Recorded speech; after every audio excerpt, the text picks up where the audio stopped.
Zdravo svima, žalfija je najlekovitija, ali samo ako se koristi na ispravan način. Stoga u današnjem videu ćemo sa vama podijeliti neke važne savjete, kao i recept kako se pravi čaj od žalfije. Prijatelji, dobrodošli na kanal Napravi lako, evo kako. Kako bi prvi vidjeli svaki novi video, pretplatite se na kanal, potpuno je besplatno. A mi prelazimo odmah na video.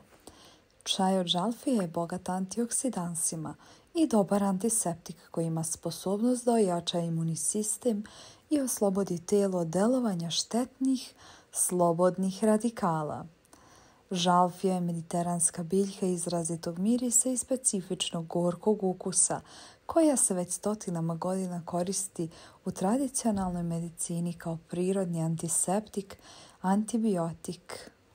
Ali ipak savremena nauka još ispituje lekovitost ove biljke. Žalfija se upotrebljava uglavnom kao čaj, s tim da je najdjelotvornija ako se kuva na tačno određen način. Prije nego što podijelimo ovaj način, lajkujte ovaj video i napišite nam u komentarima ispod videa iz koje države nas gledate. Lijepo je znati odakle nam najviše pregleda dolazi. Pored toga što reguliše znojenje u menopauzi, veruje se da ova biljka jača imunitet i utiče na pravilan rad žlijezda. Čaj od žalfije odličan je narodni lijek za stomak, reguliše nadimanje, gasove i proces varenja.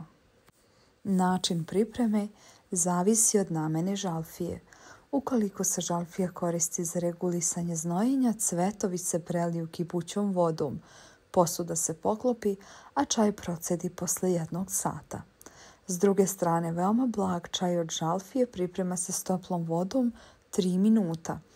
U slučaju da se žalfija koristi za ispiranje grla, savjet je da odstoji oko 10 minuta u vreloj vodi. Čaj od žalfije je dobar tradicionalni lijek i protiv prehlade i gripa.